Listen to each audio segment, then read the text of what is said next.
जय जय रघुवीर समर्थ सदा सर्वदा योग तुझा घडावा, तुझे कारणी देह माझा पडावा. उपेक्षू नको गुणवंता आनंदा, रघुनायका मागणेची आता. जय जय रघुवीर समर्थ. नमस्ते सद्गुरुदेवताय, नमस्तुभ्यम नमस्तुभ्यम नमो नमः.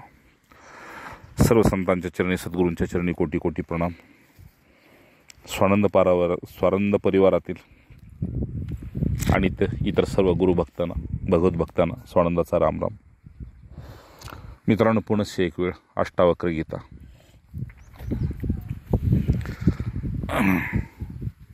सृष्टीच्या निर्मितीपासून त्या अंतकाळापर्यंत जेवढी म्हणून शास्त्र होतील त्या साराचे सार आणि सर्व शास्त्रांचा आधार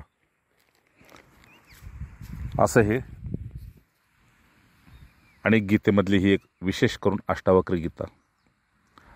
याचं आश्चर्य असं, श्रेष्ठत्व असं की हे तुम्हाला करण्यापासून बाजूला करते, स्मरणापासून बाजूला करते, दृश्यापासून बाजूला करते आणि शेवटी श्रवणापासून बाजूलाच करते. शेवटी श्रवणापासून सुद्धा तुम्हाला बाजूला करते. आज त्याचं कारण असं मित्रांनो की अष्टावक्र मुनींचं म्हणणं असं, जे जे तुम्हाला माहीत आहे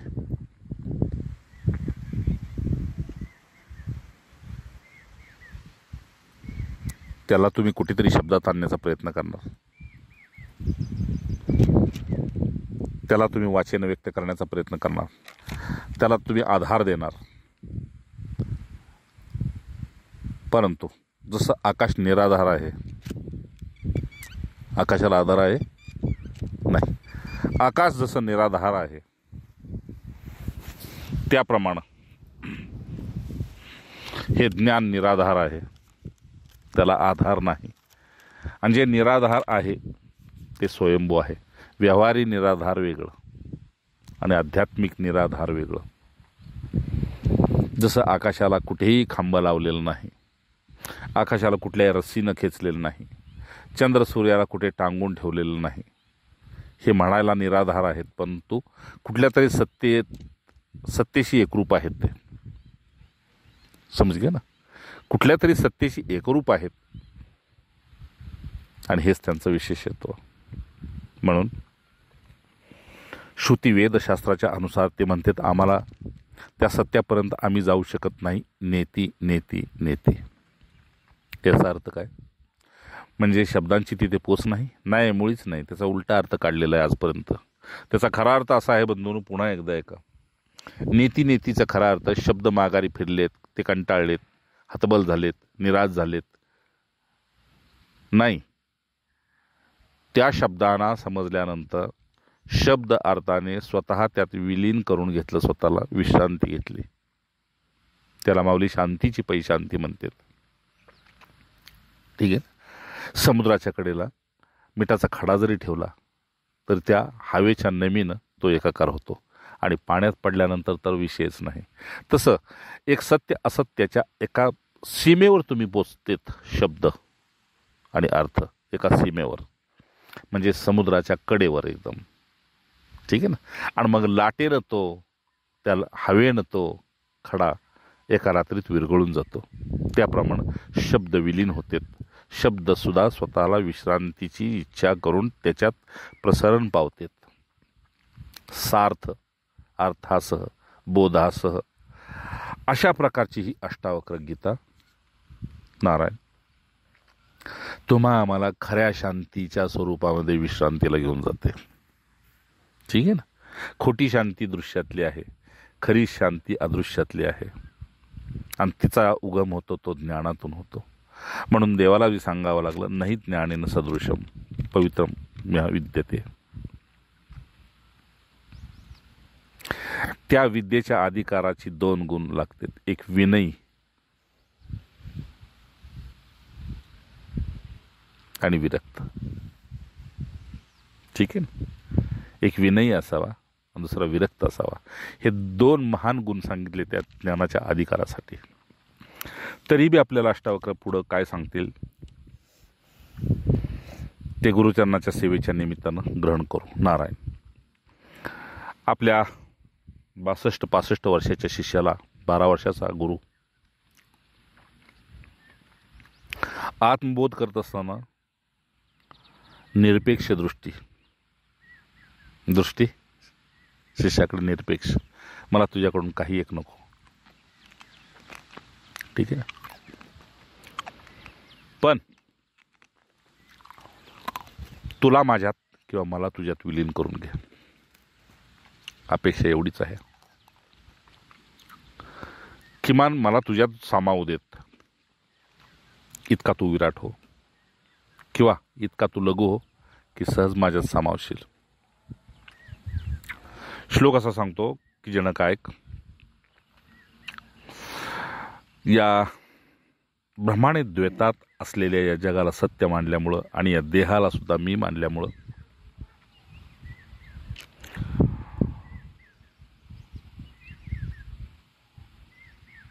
मनुष्य कामनासहित झाला आणि दुःखी झाला. जो कामनासहित आहे तो कालांतरानं दुःखाला प्राप्त होतो. कामना रहित आहे तो सुखाला प्राप्त होतो.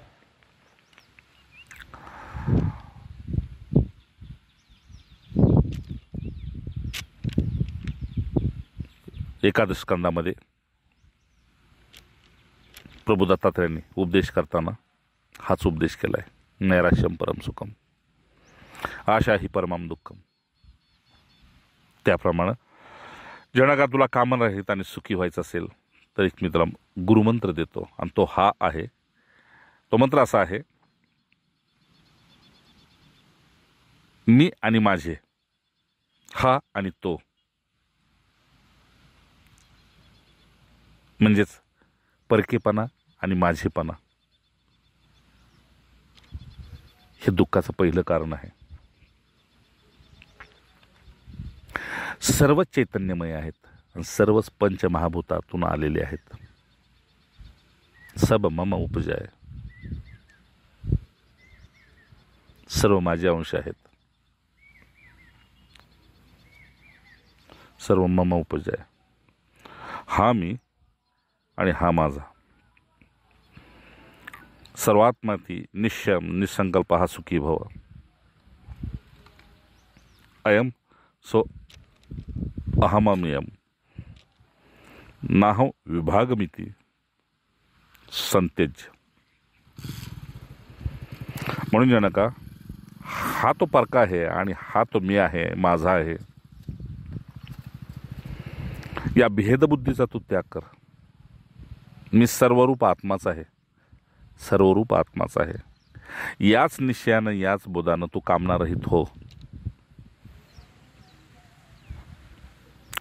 इथे बोध सुद्धा लावून घे आणि निश्चय सुद्धा कर.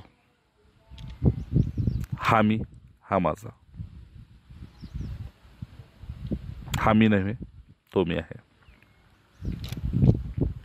भेदबुद्धीचा त्याग करून सर्वरूप आत्माचा आहे असा निश्चयाने, बोधाने.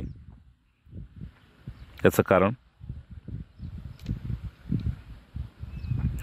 भेदबुद्धी संसाराची असते, संसाराला असते आणि संसारातून उत्पन्न होते. म्हणून हे बघ शिष्या, नास्ति संसारी ना संसारीच कशानं. मी तुला एवढं नक्की सांगेन, तुझ्याच अज्ञानामुळे हे तुला जग भासतंय. म्हणजे तू जर डोळे बंद केलेस तर दृष्टी तुला सृष्टीचं स्वरूप सांगते, आणि तू जर डोळे बंद केलेस तर केवळ एवढ्या पापण्यामध्ये एवढं सामर्थ्य आहे की संपूर्ण सृष्टी तो अंधारमय करून टाकतोस. डोळे बंद केले, सृष्टी अंधारमय झाली. सृष्टीत अंधार नसेल, पण दृष्टी कामना रहित झाली की ते अंधारमय होते.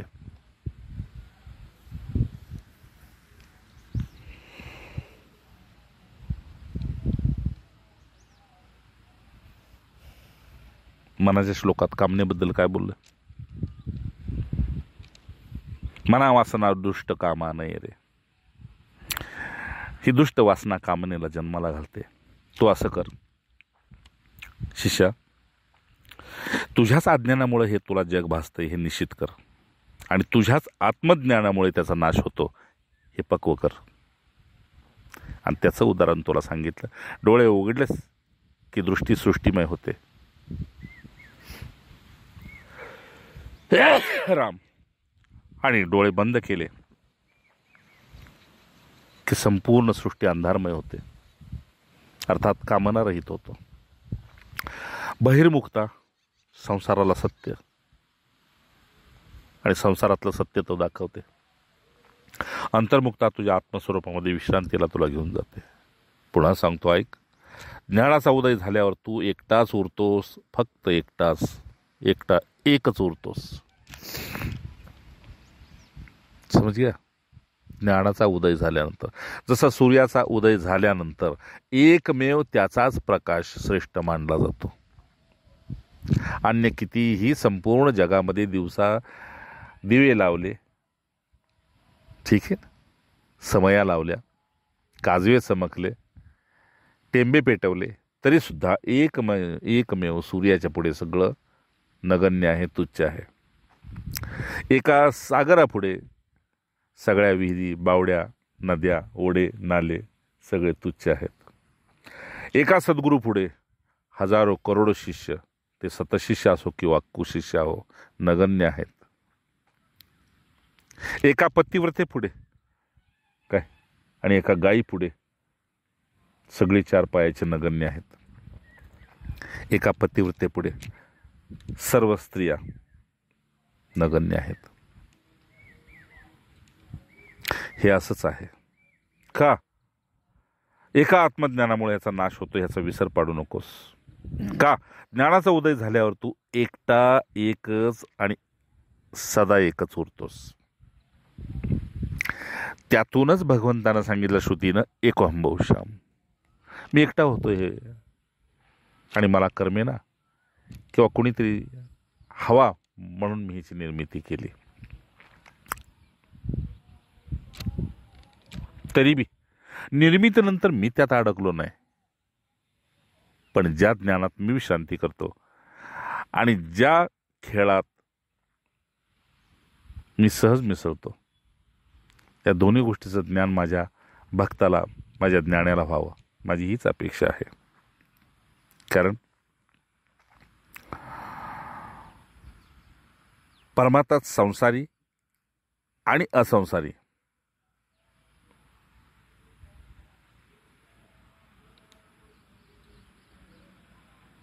हे भेद नाहीत. तर हे भेद प्रपंचात आहेत. हा संसारी आहे आणि संसारात असून असंसारी आहे, काही करतच नाही. पण परमार्थतः अगदी सत्य स्वरूपामध्ये विश्रांती करून पाहिलीस तर तिथे संसारी बी नाही आणि असंसारी बी नाही. म्हणजे परमार्थतः म्हणजे साक्षात तुमच्या शुद्ध स्वरूपात, म्हणजे परिपूर्ण सुषुप्त अवस्थेत तुम्ही जर जाऊन पाहिलं तर तिथे काय आहे? नास्ति संसारी न संसारी न कश्चन, न संसारीच कश्चन. हे पहा, निर्वासना स्फूर्ती मात्र किंचित दिवस शाम्यती. हे जगत भ्रांतीमुळे दिसत आहे. पुन्हा सांगतो, भ्रांतीमुळं. विश्वास ठेव, हे जगत भ्रांतीमुळे दिसतंय. ते कसं काय? तर ज्याला कावीळ झाली त्याला संपूर्ण पिवळं दिसतं. हे जसा शास्त्राचा बोध आहे आणि स्वतःचा अनुभव आहे की नाही, त्याप्रमाणे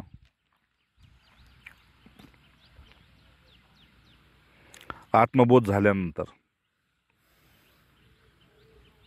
ज्याचं चित्त द्वैतरित आहे, आकाश स्वरूप आहे किंवा पृथ्वी स्वरूप आहे, दगड धोंडे मातीत फरक असेल पण आहे तेच. तसं कोणी ज्ञानी आहे, कोणी योगी आहे, कोणी भक्त आहे, कोणी विरक्त आहे, पण आहे तेच ज्ञान. आहे पृथ्वीच, तसं आहे ते ज्ञानच.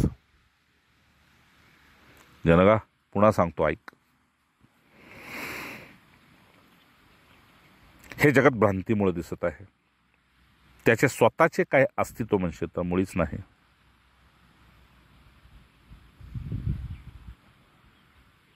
कारण झोपल्याशिवाय कुणाला स्वप्न पडत नसतं.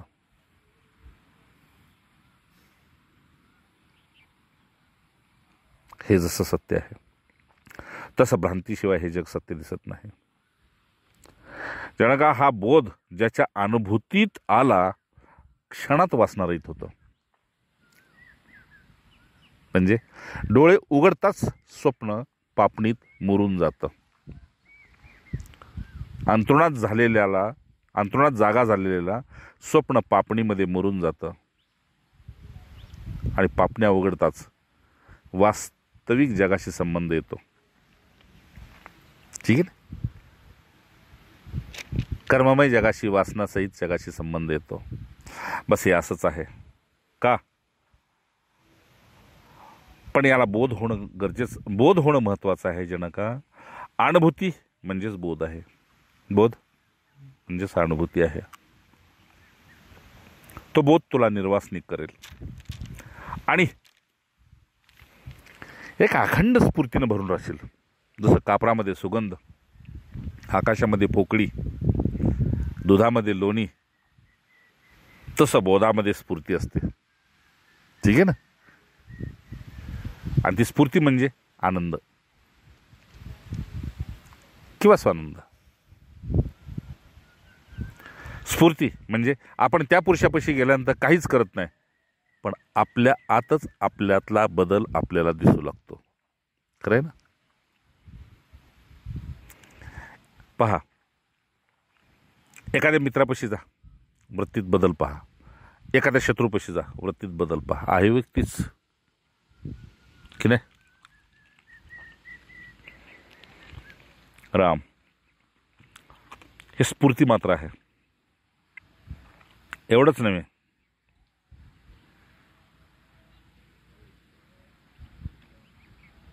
पुन्हा तू स्फूर्तीपासून सुद्धा वेगळा झालेला दिसशील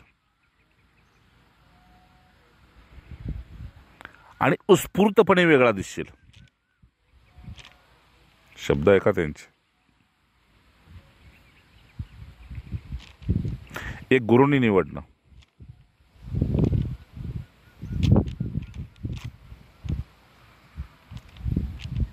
आणि एक स्वतःने निवडणं, हा जसा फरक आहे. स्फूर्तीतून पुन्हा तुला उत्स्फूर्तपणे तू बाजूला होऊन पाहशील तर तिथे फक्त एका शांतीलाच प्राप्त झालेलं दिसशील. आणि शांतीशिवाय दुसरं काहीच श्रेष्ठ नाही. शांतीसारखं दुसरं काहीच श्रेष्ठ नाही. शांती एवढं दुसरं काहीच श्रेष्ठ नाही. ठीक आहे ना? ती शांती स्वयंभू, परमात्ममय, बोधमय हवी. याचसाठी रात्रंदिवस देवतांच्यापासून किड्यामुंग्यापर्यंत, मनुष्यापासून पशुपक्ष्यापर्यंत धावपळ सगळ्यांची हीच आहे. आणि त्या शांतीलाच सुख म्हटलं जातं.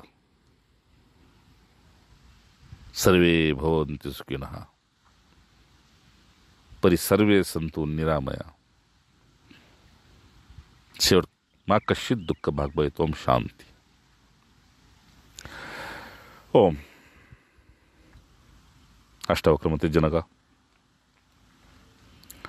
या संसाररूपी महासागरात सदा एकटा एक तूच असंग आणि साक्षी रूपाने होतास आणि राशील हे विसरू नकोस.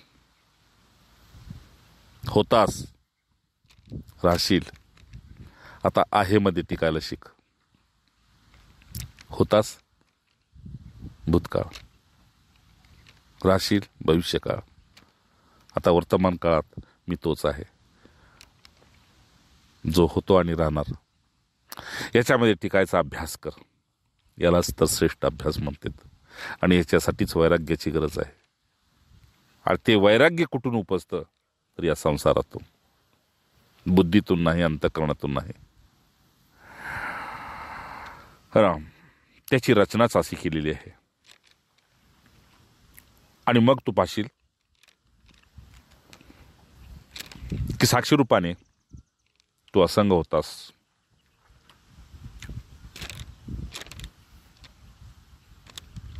आणि तू एक राहशील, एक तूच राहशील.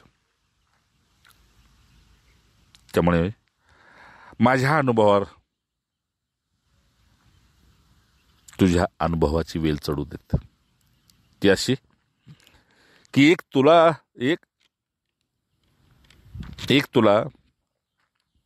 आणि एक मला,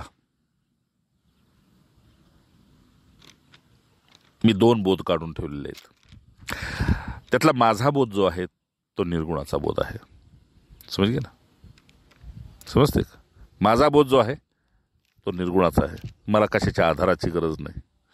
तुला आधाराची गरज आहे. तुझा बोध सगुणातला आहे.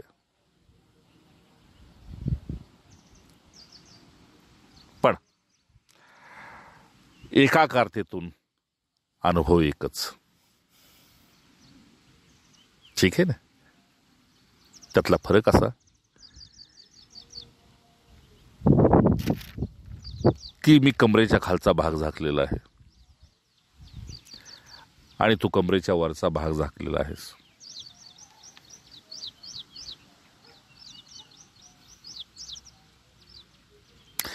कमरेच्या खालचा भाग झाकणे म्हणजे मी निर्गुणात जाणे आणि कमरेच्या वरचा भाग झाकणे म्हणजे सगुणाचा परिचय देणे. हे बघ जनका,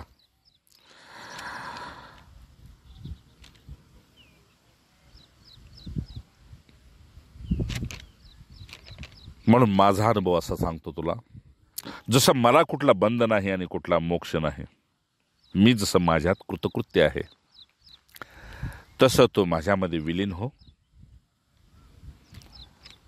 काडीत अग्नी असते, ठिणगीत अग्नी असते. बस तू ठिणगी आहेस, मी वनवा आहे. फरक एवढाच आहे.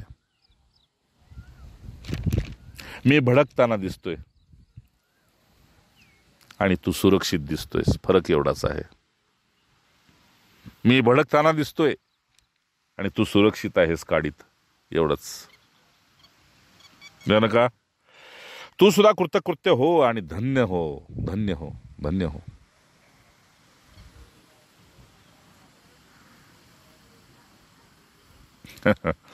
एवढंच काय, तू ज्याच्या संघात आहेस या संघाच्या स्मृतीनं सुद्धा तर मी धन्य झालो याच्यामध्ये विश्रांती कर. नाही, आम्ही बी घडलो, तुम्ही बी घडा ना सद्गुरूच्या संगे, सद्गुरूची हो ना. तसं तू ज्याच्या संघात आहेस त्या कृतकृत्यतेनं तू धन्य हो आणि त्या धन्याच्या बोधामध्ये विश्रांती कर. शांतीला प्राप्त होशील. हे बघ चिन्मय, कोणाला म्हणते? जनकाला, अष्टावक्र. हे बघ चिन्मय म्हणजे जे दिसत नाही आणि जे धरता येत नाही त्याचं नाव चिन्मय. जे धरता येत नाही आणि जे दिसत नाही पण तरी बी सर्वस्वितेचा आधार आहे जडाला. म्हणून ह्या चिन्मय, तुला जर खरंच आता आपल्या आनंद स्वरूपात, आत्मस्वरूपात विश्रांती करायची असेल तर आणखी एक मंत्र सांगतो. उपशाम्य सुखम तिष्ठम स्वात्मन्य आनंद विग्रहे. एवढं कर. उठला संकल्प तर उठू दे आणि उठला त्या संकल्पाचं रूपांतर विकल्पात झालं तर होऊ दे. ठीक आहे ना? आली वासना तर येऊ दे आणि भोगली वासना तर भोगू दे. त्याच्याशी स्वतःशी एकाकार होऊन जाऊ नकोस.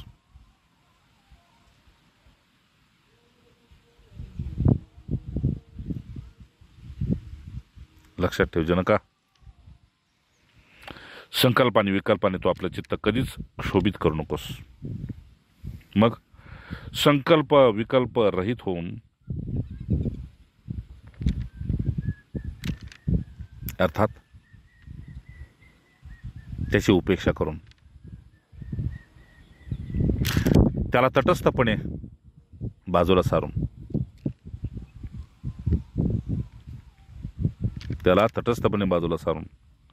तुझ्या मूळच्या उगमाच्या आनंद स्वरूपामध्ये बुडून राहा.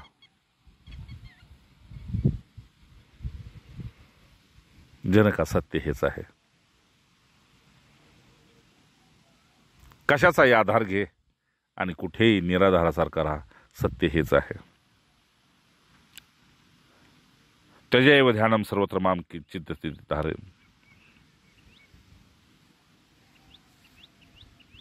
म्हणून एवासे किम विमृश्य करिष्यते. शेवटचा संदेश माझा तुला एवढाच आहे जनका. शेवटचा संदेश माझा तुला एवढाच आहे की नको ते ध्यान करण्याच्या प्रक्रियेमध्ये पडूस.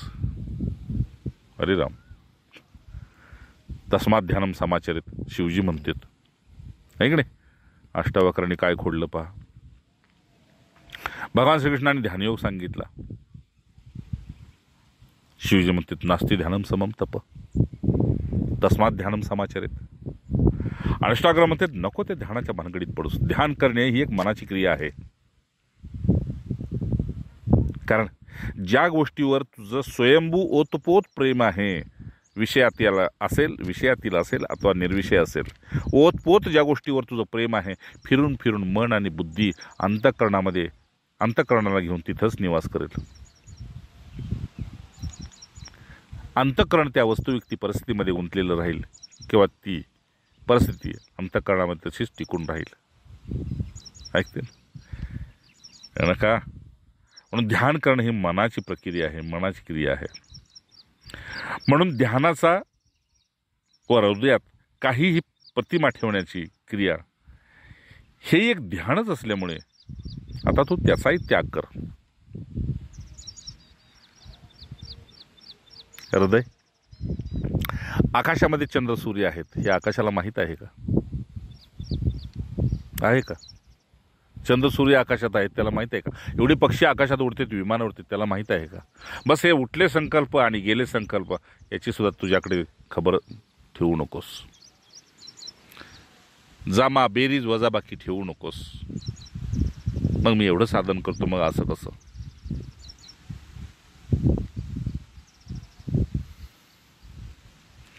येतोय संकल्प, येऊ दे. जातोय, जाऊ दे.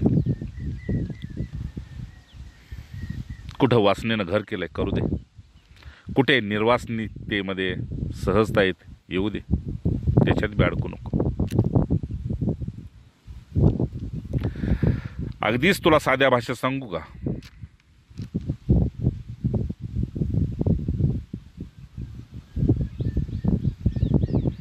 जसं जमिनीवरच्या पाऱ्याला चिमटीनं धरता येत नाही, तसं कुठल्याही साधनेला आत्मतत्वामध्ये जाता येत नाही.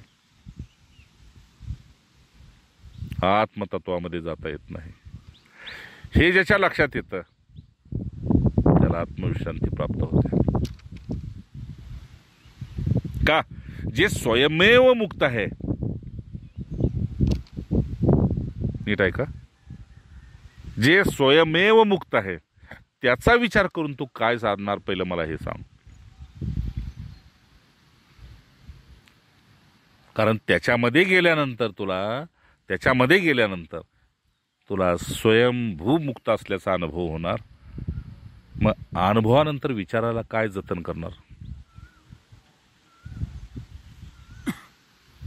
नारायण. म्हणून श्रुतीला सांगावं लागलं निसंकल्प ब्रह्म उच्यते. विचारे बरे अंतरा बोध विजय. त्याच्यानंतर विचार काढून टाक. का? विचार मांडण्यासाठी शब्दाचा आश्रय घ्यावा लागतो आणि शब्द सुद्धा उपरतीला जाऊन शेवटी विश्रांतीच प्राप्त करतात. म्हणून शंकराचार्याने सांगावं लागलं शिष्यास्तु छिन्न संशया. शिष्याचे संशय छिन्न करायचे असेल तर त्याला संग दे, आणि संग असा दे की स्वतः आत्मबोधामध्ये बुडून राहा. का? त्याला कर आणि करू नको या दोन्हीपासून विभक्त ठेव. कर आणि करू नको.